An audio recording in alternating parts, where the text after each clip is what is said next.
वो लंदन से चौथी बारी के ख्वाब सजा के निकला, वो पहुंचा कबूतर उड़ाए, इलेक्शन में जरीलो रुसवा हुआ, उसके बाद तंदूर पे लगती रोटियां देखी, फिर छलियां खाईं और अपने आबाई वतन वापस रवाना हो गया। तो जनाब, मैं हुसैन इकबाल हूँ, आप मेरा यूट्यूब चैनल देख रहे हैं। वीडियो के आगाज में आपसे रिक्वेस्ट है कि चैनल को सब्सक्राइब करें और वीडियो को लाइक ज़रूर कीजिएगा और कमेंट सेक्शन में अपनी कीमती राय से आगाह भी कीजिएगा। अब जनाब, एक तो वो शख्स जो 1 साल पाकिस्तान के अंदर रहा और न जाने क्यों रहा, ख्वाब उसके और थे कि वो आएगा, चौथी बार वजीर आजम बनेगा, और उसके बाद जो रसवाई उन्होंने देखी कि जनाब, वो जो मुझे कहानियाँ सुनाई गई थी, जिस तरह मुझे बुलाया गया था, वो मामला पूरे होते दिखाई नहीं दिए। फिर वो रूपोश हो गया, फिर वो छुप गया, फिर उसके बाद उसने अपने आप को कभी मरी की ठंडी जगहों पे ठहरा लिया और कभी वो जाती उम्रा के अंदर बैठा रहा, बाहर नहीं निकला, लोगों में नहीं आया, क्योंकि शायद उसको समझ आ चुकी थी कि अब वो लोगों के अंदर मकबूल नहीं है। तो जनाब, मियाँ नवाज शरीफ साहब की बात कर रहे हैं कि वो पाकिस्तान में रहे 1 साल। 21 अक्टूबर को उनकी वापसी हुई और 21 अक्टूबर 2023 को उनके लिए एक जलसा गाह तैयार की गई मीनार पाकिस्तान लाहौर के मकाम पर। लेकिन उस जलसे के बाद जो पाकिस्तान मुस्लिम लीग नून का जवाल देखने को आया, वो शायद मियाँ नवाज शरीफ साहब की शर्मिंदगी का बायस था। अब नवाज शरीफ साहब भी वापस चले गए।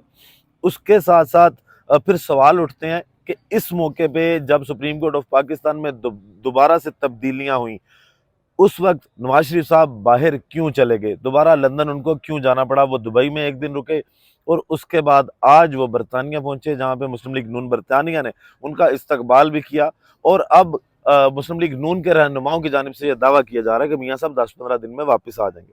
अब ये 10-15 दिन शायद इसलिए लिए जा रहे हैं कि जो सुप्रीम कोर्ट के अंदर नए चीफ जस्टिस का के दौर का आगाज हुआ है, क्या शायद मियाँ साहब को इस बात का डर तो नहीं कि अभी पहले वो देख लें कि ये जो जस्टिस याहिया अफरीदी साहब हैं, ये किस करवट बैठ रहे हैं, ये क्या जिस मकसद के लिए उनको लेके आया गया था वो मकसद पूरा करेंगे भी, या हो सकता है कि जो मियाँ साहब की तारीख रही है कि मियाँ साहब ने अगर किसी भी इदारे में सीनियोरिटी प्रिंसिपल को बाईपास किया है, किसी को तीसरे नंबर से उठा के पहले नंबर पे लेके आए हैं, किसी भी इदारे से, वो चीफ ऑफ आर्मी स्टाफ की बात करें या किसी भी जगह पे अगर उन्होंने इस तरह का काम किया है, तो मियाँ साहब के लिए वो अच्छा साबित नहीं हुआ और वही लोग मियाँ साहब के खिलाफ रहे हैं।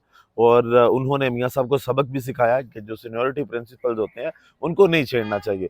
अब जनाब, एक तो मियाँ साहब आप वापस चले गए हैं, अब 15 दिन के अंदर जो दावा किया जा रहा है वो वापस आते हैं कि नहीं आते, या वाकई वो ये देखेंगे कि जो सहूलतें उनको काजी फायज ईसा साहब ने दी थी, वो सहूलतें अगर अब भी मिलती रहेंगी तो ठीक है, हम आएंगे, ज़रूर आएंगे। लेकिन अगर हालात बदलते हैं और उसके बाद फिर से पुराने मामला दोबारा से खुलते हैं और फिर गिरफ्तारियां होती हैं, अगर हुकूमत चली जाती है, तो जारी बात है वो मामला, जो इनके केसेस जो ज़बरदस्ती जो डील के तहत बंद किए गए इलेक्शन से पहले, वो दोबारा कहीं ना कहीं तो उनका जिक्र होगा और वो दोबारा खुल भी सकते हैं। तो शायद खौफ इस चीज़ का।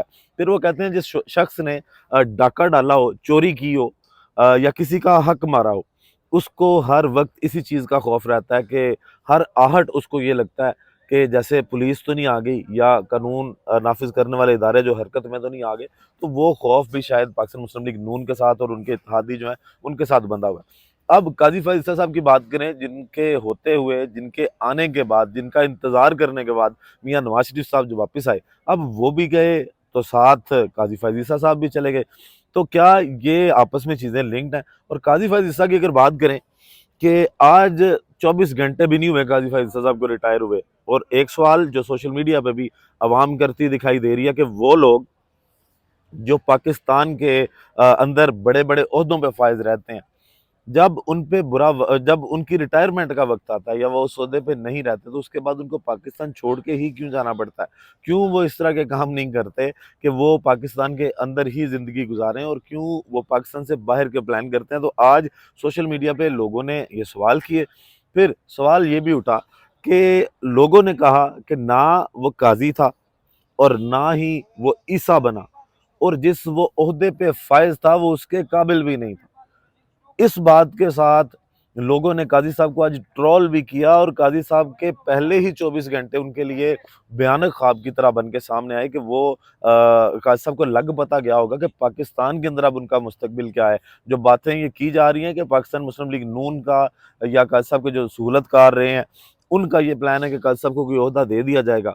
शायद अगला चीफ इलेक्शन कमिश्नर काजी साहब को लगा दिया जाए। इस तरह की भी बातें गर्दिश में आई, तो लगता नहीं है कि आज जो 2 वीडियोज़ काजी साहब की मंजर-ए-आम पर आई, एक में जब काजी साहब किसी तकरीब के दौरान से गुज़र रहे थे, गालिबन वो कोई शायद एयरपोर्ट की लॉबी भी हो सकती है, तो वहाँ पे लोग बैठे थे, उन्होंने फिर उनको जो है वो डोनट्स खिलाए, वहाँ पे काजी साहब को डोनट्स ऑफ़र किए गए और काजी साहब सर झुका के, अब सर उठाने वाला टाइम नहीं है काजी साहब, जब सर उठाने वाला टाइम था, आपने तब अपना वो जो गर्दन में सरिया होता है ना, सिर्फ़ वही रखा है।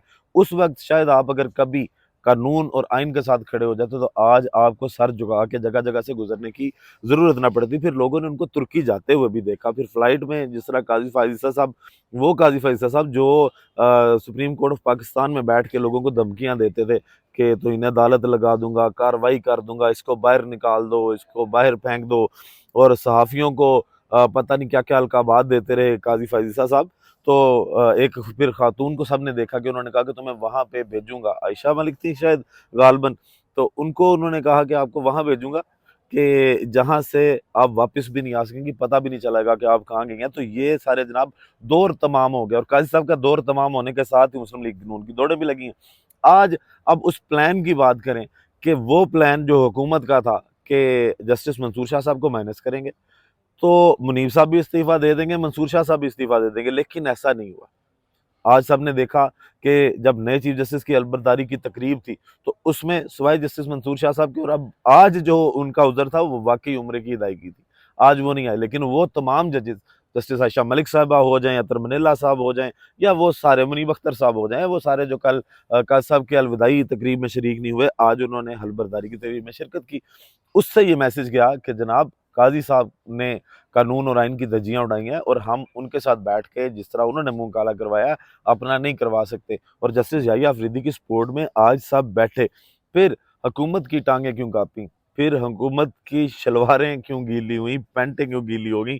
सिर्फ़ इस वजह से कि जो पहले 2 इक़दामात आज चीफ़ जस्टिस ऑफ़ पाकिस्तान बनते ही जो नए चीफ़ जस्टिस याहिया अफरीदी साहब हैं, उन्होंने जो हुक्म दिए वो वही थे। एक तो उसमें ये कि जस्टिस मंसूर शाह साहब ने जो ख़त में लिखे और उसमें जो मुतालबे जस्टिस मंसूर शाह साहब के थे, वो मुतालबे आज जस्टिस याहिया अफरीदी साहब ने पूरे कर दिए। इसका ये मतलब है कि वो हुकूमत का प्लान बढ़ गया है कि मंसूर शाह साहब भी चले जाएँगे और मुनीब अख्तर साहब भी चले जाएँगे, अपनी मर्ज़ी से करेंगे जो भी करेंगे। तो याहिया अफरीदी साहब ने 2 काम किए, आज हलचल ही हलचल रही सुप्रीम कोर्ट में। पहला काम उन्होंने ये किया कि 28 अक्टूबर को सुप्रीम कोर्ट का फुल कोर्ट इजलास तलब कर लिया। ये मुतालबा किसका था? जस्टिस मंसूर शाह साहब का था। उन्होंने कहा था कि जो सदारती ऑर्डिनेंस आया, जिसके तहत प्रैक्टिस एंड प्रोसीजर कमेटी को तब्दील किया गया, फुल कोर्ट का इजलास बुलाया जाए। सुप्रीम कोर्ट के अंदर ये जो मामलात हो रहे हैं, इसको देखा जाए, उस पे तमाम जो अदलिया के जजेस हैं सुप्रीम कोर्ट ऑफ पाकिस्तान के, वो बैठें और वो डिसाइड करें कि इसकी क्या हैसियत है, क्या इस पे अमल दरामद करना भी चाहिए या नहीं करना चाहिए। काज़ी साहब ने उनका ख़ात्ता इग्नोर किया, लेकिन याहिया अफरीदी साहब ने आज आते ही पहला काम ये किया। उसके बाद दूसरा मुतालबा क्या था मंसूर शाह साहब का? उन्होंने ये कहा था कि मैं किसी बेंच में तब तक नहीं बैठूँगा, जब तक प्रैक्टिस एंड प्रोसीजर कमेटी जो है वो पुराने वाली दोबारा नहीं बनाई जाती, क्योंकि इसमें भी देखें कार्रवाई थी। काज़ी फ़ाइज़ साहब ने तासुर ये दिया कि जनाब मैंने अपने दौर के अंदर चीफ जस्टिस का इख्तियार जो है वो 3 जजों के अंदर बाँट दिया। प्रैक्टिस एंड प्रोसीजर एक्ट आ गया। उस एक्ट के बाद अब बज़ाहिर तो ये था कि चीफ जस्टिस के इख्तियार जो हैं वो उससे लेके 3 लोगों में बाँट दिए गए हैं, ताकि सिर्फ़ अकेला चीफ जस्टिस फैसला ना करे कि क्या करना है। अब फिर उस पे भी क्या कार्रवाई डाली गई, वो एक ऑर्डिनेंस आया और उसके बाद जब काज़ी साहब को ये पता चला कि जनाब मैं तो अब जो मैं फैसला करना चाहता हूँ वो तो हो नहीं सकता। फिर उन्होंने वो क्या किया, दोबारा से अमीनुद्दीन खान साहब को पैराशूटर बना के अंदर फेंक दिया सदारती ऑर्डिनेंस से। ये सारे मामला देखे गए। वही चीज़ कि आपने कान इस तरह नहीं पकड़ा, आपने घुमा के इस तरह पकड़ लिया कि जनाब इख्तियार तो फिर आपने अपने पास ले लिया कि आपने उस बंदे को बिठाया अपने साथ कि जिसने आपके कहने पे हमेशा दस्तखत किए हैं। जो मशहूर इस चीज़ से है कि वो कहीं नहीं देखता, वो अब्बू की तरफ देखता है कि मैंने बिस्किट खाना है कि नहीं खाना बस, और वहाँ पे वो साइन कर देता है। आज अमीनुद्दीन खान साहब को भी उठा के याहिया अफरीदी साहब ने बाहर फेंका उस प्रैक्टिस एंड प्रोसीजर कमेटी से और मंसूर शाह साहब का दूसरा मुतालबा भी मान लिया गया। अब चीफ जस्टिस और दोनों सीनियर तरीन जज, जस्टिस मंसूर शाह साहब और जस्टिस मुनीब अख्तर साहब, ये दोबारा वापस आ गए।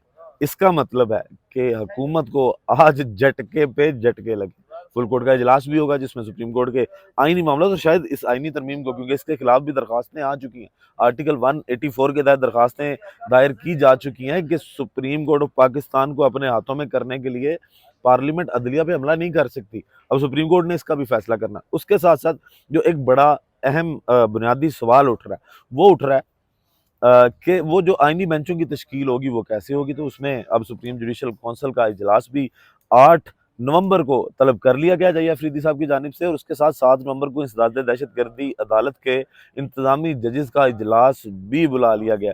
तो जनाब ये पहला दिन था याहिया अफरीदी साहब का भी, और हुकूमत के अंदर जो है वो खौफ के बादल हैं। तो मियाँ साहब लगता नहीं है कि वो जो प्लान बता रहे थे ना कि 15-20 दिन के अंदर वापस आ जाएंगे, अगर हालात इसी तरह चले आज जिस तरह उन्होंने इकदाम किए, तो मियाँ साहब शायद लंबी छुट्टी पे चले जाएं, शायद दोबारा क्लच प्लेटें मियाँ साहब की उड़ जाएं, खराब हो जाएं, और मियाँ साहब वहाँ से उनका त्यारा फिर किसी अगली डील का इंतजार करे, फिर ये फरमाइश की जाए कि जनाब हमें हालात मैनेज करके दें, हमने उन मैनेज्ड हालात के अंदर पाकिस्तान के अंदर वापस आना है। और अभी तो उनकी औलाद जो है वो यहाँ पे हुक्मरानी कर रही है, लेकिन मियाँ साहब जो हैं वो बाहर चले गए हैं, काजी साहब भी बाहर चले गए हैं। तब काजी साहब की तारीख जो है वो आपको कल भी कहा था कि अंदाजा अब होगा काजी साहब को कि उनका दौर तारीख दौर है या तारीख का हिस्सा है। अब ये शायद स्याह तारीख का हिस्सा है जो आज पहले दिन ही पहले 24 घंटे में काजी फाइज साहब को सारे जवाब मिल गए हैं। बाकी वीडियो का इख्तिताम करते हैं जनाब इसी दुआ के साथ कि अल्लाह ताला पाकिस्तान पर अपनी रहमत नाजिल करे। पाकिस्तान जिंदाबाद।